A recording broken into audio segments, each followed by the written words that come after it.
আসসালামু আলাইকুম প্রিয় খামারি ভাই বন্ধুরা, আশা করি সকলে ভালো আছেন। দেশ এবং প্রবাস থেকে যারা আমাদের ভিডিওটি লক্ষ্য করতেছেন তাদেরকে জানাই অসংখ্য ধন্যবাদ। তো আজকে আলোচনা করব শীতকালীন মাছ চাষ সম্পর্কে আলোচনা করব। আপনারা এই শীতে, যেমন শীতটা একটু বেশি পড়ে গেছে, তো আপনারা এই শীতে কি মাছ চাষ করবেন সে সম্পর্কে আমি আলোচনা করব এই ভিডিওতে।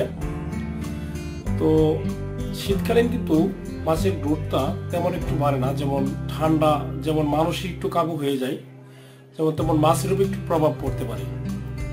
তো সেই বিষয়টা অবশ্যই মাছের উপরে নজর রাখতে হবে। তো আজকে আলোচনা করব শীতকালীন কি কি মাছ চাষ করা যায়।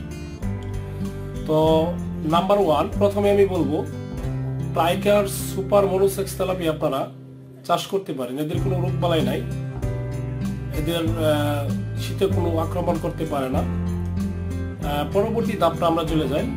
পরে হচ্ছে শিং মাছ, কই মাছ, এমনকি কার্প জাতীয় মাছ মিশ্র চাষ করবেন, সেতে মানে ভাইরাসের সম্মুখীন হবে না। তো প্রিয় খামারি ভাইয়েরা, মাছ চাষ করতে হলে অবশ্যই আপনাকে মাথায় একটা জিনিস রাখতে হবে, যেমন শীতকালীন খাবার বদ্ধ করা যাবে না। যেমন মাছ চাষে করতে হলে শীতকালীন অল্প অল্প করে খাবার দিয়ে যেতে হবে। খাবার যদি বদ্ধ করেন তাহলে মাছের এমনি যত খাবার খাবে না। তো শীতকালীন অল্প অল্প খাবার দিয়ে রাখতে হবে মাছটা সঠিক মানে সুস্থ থাকার জন্য। আর কিছু জীবাণুনাশক আছে, যেমন পেতুনিল আছে, গ্যাসের ট্যাবলেট আছে, এগুলো ইউজ করতে হবে মাছের জন্য। প্রতি মাসে 15 দিন পর পর আপনি জাল টান দিয়ে মাছের স্বাস্থ্য পরীক্ষা করতে হবে, ভালো করে পরিচর্যা রাখতে হবে।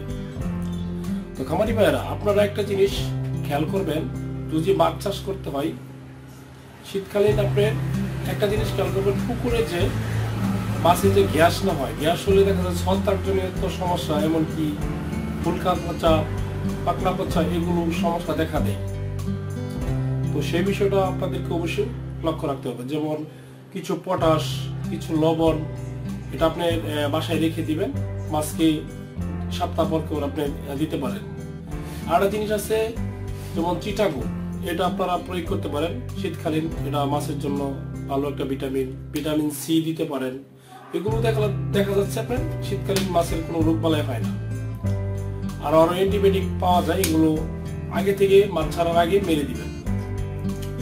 তো প্রিয় খামারি ভাইরা, আর পোনা যদি আপনারা নির্বাচন করেন ভালো হ্যাচারি থেকে, এমনকি ভালো গুণগত মান থেকে ব্রিডিং মুক্ত আপনারা পোনা সংগ্রহ করতে চেষ্টা করবেন। ভালো পোনা ভালো ফলন হবে, এটাই আশা করা যায়। তো আমরাই দিতেছি আমাদের হ্যাচারি থেকে ফয়সাল ফিশারিজ থেকে ভালো জাতের পোনা পাবেন, আপনারা অরিজিনাল পোনা পাবেন, সেটা আপনার একদম সবারই। মনোসেক্স টাইগার তেলাপিয়া আমরা বিক্রি করতেছি 28 জন হরমোন ক্রস করানো, একদম অরিজিনাল তেলাপিয়া। এটা 2 থেকে 3 মাসে আপনার 2টা থেকে 3টা কেজি চলে আসবে। শতক প্রতি আমরা এই মাছগুলো দেওয়া যাবে 150 থেকে 200 পিস। যদি আপনি 150 পিসে যদি দেন তাহলে দেখা যাচ্ছে 2টা কেজি আসবে, 200 দিলে আপনার দেখা যাচ্ছে 3টা কেজি চলে আসবে।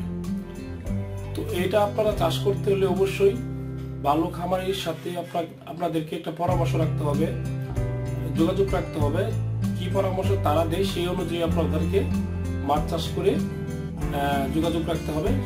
সেটাই আমাদের হ্যাচারি থেকে আপনারা ভালো জাতের পোনা নিতে পারবেন, এমনকি এটা দেখে শুনে নিবেন।